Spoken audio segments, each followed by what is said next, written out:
Ibu dosen, para kakak asdos, dan teman-teman sekalian, saya penanggap Mandiri 9 akan menanggapi materi model transendental yang sudah dipresentasikan oleh kelompok 4. Saya mencantumkan 3 analisis kekurangan dari model transendental. Nah, yang pertama saya mencantumkan abstrak dan sulit dipahami. Nah, karena dari model ini, fokus pergeseran dari teologi yang dipahami sebagai ajaran menjadi teologi aktivitas atau proses, seperti yang kita ketahui, bahwa ini sudah dicantumkan juga di buku Bevans, bahwa model ini nih fokus penekanan teologinya itu pada aktivitas dan proses atau proses teman-teman. Nah, hal ini membuat teologi yang dihasilkan itu kurang terjangkau dan kurang praktis, teman-teman.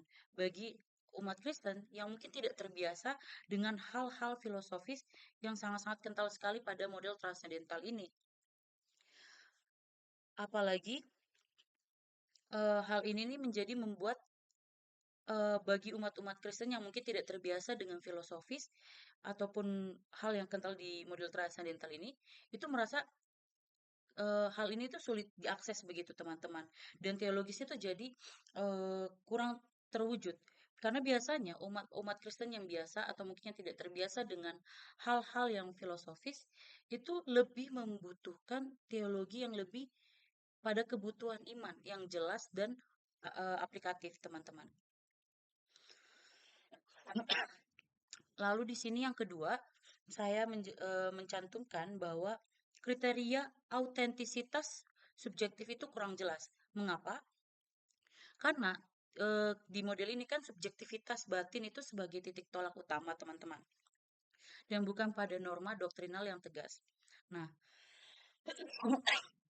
hal ini bisa kita ketahui ya teman-teman, bahwa pada model ini nih tidak ada tolak ukur eksternal untuk mencapai atau menentukan bahwa subjektivitas itu autentik begitu teman-teman. Nah, hal ini nih berisiko teman-teman. Model ini tuh berpotensi merosot menjadi subjektivitas yang relatif.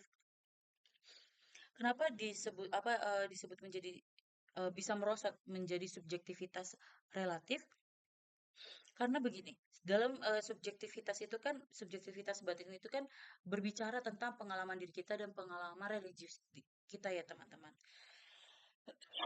Artinya teman-teman, pengalaman kebenaran begitu, teologis itu jadinya hanya berputar pada pemenuhan kebutuhan atau perasaan pada perasaan diri sendiri begitu, tanpa adanya standar objektif untuk menilai kebenaran atau etika dari teologis yang dihasilkan dari subjektivitas ini, atau mungkin yaitu autentiknya itu juga jadi tidak terukur begitu teman-teman.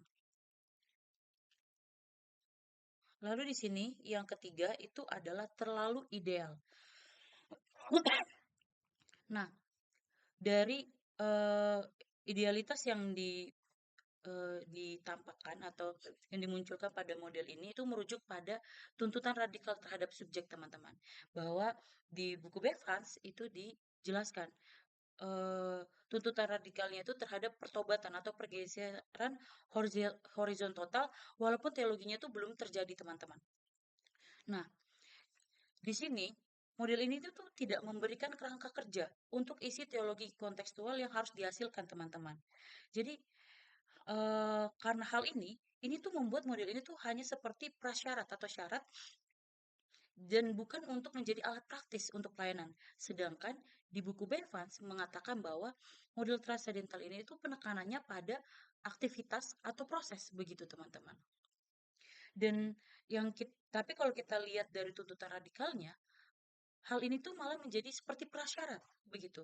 Bahkan belum bisa dibilang eh, belum ada pada titik aktivitas atau proses tersebut yang saya lihat.